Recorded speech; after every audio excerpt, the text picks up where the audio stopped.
लेकिन मैं जिस विधानसभा क्षेत्र से आता हूं उसके आसपास के विधानसभा क्षेत्रों की एक घटना है। अभी कैमरून में 45 मजदूर फंसे हैं और वे रोते रोते टेलीफोन किए हुए थे कि पानी पीकर वो कई दिनों से अपना दिनचर्या को काट रहे हैं। तो मैं आपसे चाहूंगा कि इस विषय को गंभीरता पूर्वक लें। सरकार तक ये संदेश देना चाहूंगा, अभी सीजीएल के मामले को लेकर झारखंड के लाखों अभ्यर्थी सड़कों पर हैं। आप सदन से बाहर एक बार उनसे मिले, वो आपके ही बच्चे हैं, इस राज्य के बच्चे हैं और आप उनको संतुष्ट करें। इस सदन की बात करें तो कहीं ना कहीं हम लोग एक परिवार हैं और परिवार के नाते आज इस सदन में बैठे हैं। जयराम कुमार महतो जी। परम श्रद्धेय आदरणीय अध्यक्ष महोदय को आज सदन का अध्यक्ष चुने जाने के लिए बहुत बहुत बधाई, असंख्य शुभकामनाएं। और आपके पोशाक से शायद परिचित हो रहा है कि आपने कुछ खोया है और ये सदन के साथ साथ मैं भी आपकी इस दुख की घड़ी में सहानुभूति प्रकट करता हूं। अध्यक्ष महोदय, तमाम विपक्ष के साथियों ने विशेष बात को रखा कि जो सरकार होती है संभवतः उनसे अगर कुछ त्रुटि हो भी जाती है तो उसके बचाव में खड़ी अपने आप को पाती है। तो इसलिए अगर आप वास्तव में अगर झारखंड राज्य की समस्याओं से परिचय होना चाहते हैं तो आपको विपक्ष में बैठे और नए विधायक जो चुनकर आए हैं उन्हें आपको बेहतरीन अवसर देने का प्रयास करना होगा। अध्यक्ष महोदय, अगर आपकी व्यक्तिगत बात कही जाए तो आपकी कुशलता की, आपकी योग्यता की, आपकी निपुणता की पूरा राज्य प्रशंसा करता है। लेकिन हमें लगता है कि अपने व्यक्तिगत विषयों से हटकर हमें आज राज्य के जो ज्वलंत मुद्दे हैं उन पर भी अपने ध्यान आकृष्ट करने की आवश्यकता है।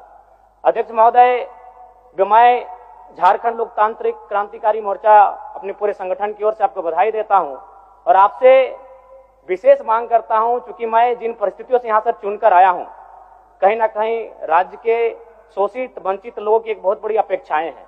इसलिए जिस दृष्टि से आप सत्ता पक्ष को देखेंगे, जिस दृष्टि से आप विपक्ष को देखेंगे, उसी दृष्टि से मुझे भी और मेरी पार्टी की ओर से मुझे बात रखने का अवसर दिया जाएगा। मैं आपसे ये मांग करता हूं, क्योंकि आज जो हमें बात को रखने का अवसर दिया गया है ये बधाई है। मैं आपको पुनः बधाई देने के साथ साथ बस मैं ये कहना चाहूंगा, चूंकि मैं एक छात्र के नाते इस विधानसभा में आया हूं, छात्र की गलियों से, छात्र आंदोलन से मैं पहचान बनाकर आया हूं और मैं आपके माध्यम से सरकार तक ये संदेश देना चाहूंगा, अभी सीजीएल के मामले को लेकर झारखंड के लाखों अभ्यर्थी सड़कों पर हैं। आप सदन से बाहर एक बार उनसे मिले, वो आपके ही बच्चे हैं, इस राज्य के बच्चे हैं और आप उनको संतुष्ट करें, आप उनसे मिलें, उनसे बातचीत करें और इस समस्या का निदान करने का प्रयास करें। और चूंकि मैं एक विधानसभा से भी आता हूं तो मैं आपको अपने विधानसभा के संदर्भ में ये कहना चाहूंगा, मेरा विधानसभा जो कि परासनाथ की तराइयों में आता है, वहां जो लोगों की समस्याएं हैं वह मूलतः शिक्षा और प्रवास को लेकर हैं। तो आपसे हमारी मांग होगी कि वहां शैक्षणिक हब में हमारे विधानसभा को तब्दील किया जाए और साथ ही जो प्रवास की समस्या है, मैं इसलिए इस विषय को कहूंगा, मैं थोड़ा समय लेकर कि आज देखिए इस सदन की बात करें तो कहीं ना कहीं हम लोग एक परिवार हैं और परिवार के नाते आज इस सदन में बैठे हैं। लेकिन मैं जिस विधानसभा क्षेत्र से आता हूं उसके आसपास के विधानसभा क्षेत्रों की एक घटना है। अभी कैमरून में 45 मजदूर फंसे हैं। तो मैं सदन बधाई के बीच में आपका ध्यान आकृष्ट करना चाहूंगा, ये गंभीर विषय है और वे रोते रोते टेलीफोन किए हुए थे कि उनको केवल पानी पीकर वो कई दिनों से अपना दिनचर्या को काट रहे हैं।